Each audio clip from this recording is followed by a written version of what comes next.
আসসালামু আলাইকুম।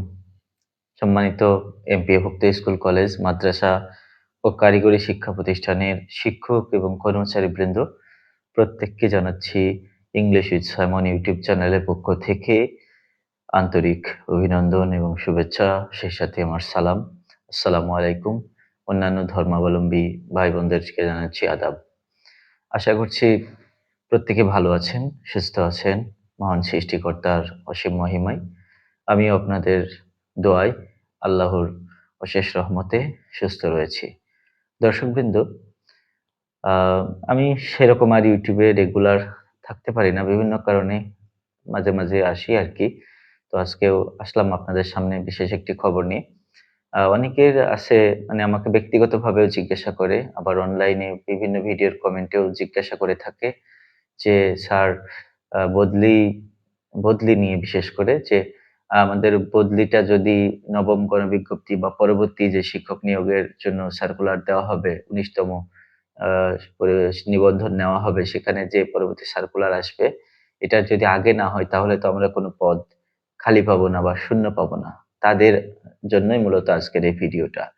দর্শকবৃন্দ, আপনারা জানেন, অনেকেই জেনে ফেলেছেন ইতোমধ্যে যে গতকালকে অর্থাৎ ৩রা আগস্ট ২০২৬ তারিখে এনটিআরসি এর একটা মিটিং ছিল। খুব গুরুত্বপূর্ণ মিটিং ছিল। এখানে এনটিআরসি এর সবচেয়ে গুরুত্বপূর্ণ সমস্যাগুলো, বর্তমানে আলোচিত যে সমস্যাগুলো এনটিআরসি ফেস করছে, সেইগুলো নিয়ে মূলত মিটিং টা ছিল এবং এখানে শিক্ষামন্ত্রী উপস্থিত ছিলেন স্বয়ং। তো সেই আ মিটিংয়ে বেশ কিছু গুরুত্বপূর্ণ সিদ্ধান্ত হয়েছে, বদলি নিয়েও হয়েছে এবং বিশেষ করে প্রধান শিক্ষক নিয়োগের যে ভাইবাটা আটকে রয়েছে, সেটা নিয়েও সিদ্ধান্ত হয়েছে। তো আমরা বিশেষ করে আজকে বদলিটা ভিডিও নিয়ে যেহেতু ভিডিওটা করছি বদলি নিয়ে, সেহেতু বলতে চাই যে কালকের মিটিংয়ে সিদ্ধান্ত হয়েছে যে বদলিটা অবশ্যই নবম গণবিজ্ঞপ্তির পূর্বেই হবে। অর্থাৎ আগে বদলি, তারপরে নবম গণবিজ্ঞপ্তি। হয়তো অনেকেই আপনার ইতোমধ্যে এই শিরোনামটি দেখে ফেলেছেন। যদিও আমি সময় পাইনি কালকে ভিডিওটি করার, তবু একটু লেট হলেও অনেকেও আছেন যারা YouTube এর উপরে ডিপেন্ড করেন। অনেক শুভাকাঙ্ক্ষী রয়েছেন, তারা ওই আ তাদের ভালোবাসার মানুষগুলোর YouTube চ্যানেল ফলো করেন। তাদের অপেক্ষায় থাকেন। অনেকে হয়তো আমাদের অনেক বয়স্ক স্যার আছেন যারা এত অনলাইনে অ্যাক্টিভ থাকে না, বিভিন্ন মাধ্যমে অ্যাক্টিভ থাকে না। তারা YouTube এর অপেক্ষায় থাকে।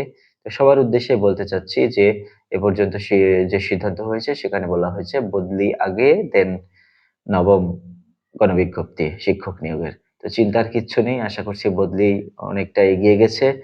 খুব শীঘ্রই হয়তো আমরা বদলি হতে পারবো। যারা দূর-দূরান্তে চাকরি করছি বা চাকরি করেন, তাদের আর তেমন কোনো চিন্তার কারণ নেই। আরেকটু অপেক্ষা করেন। আশা করছি আল্লাহর রহমত যখন নাজিল হবে আপনার উপরে, অবশ্যই আপনার কষ্ট লাঘব হবে। আপনি চিন্তামুক্ত হবেন। সবাই ভালো থাকবেন। চ্যানেলটি সাবস্ক্রাইব করবেন। আসসালামু আলাইকুম।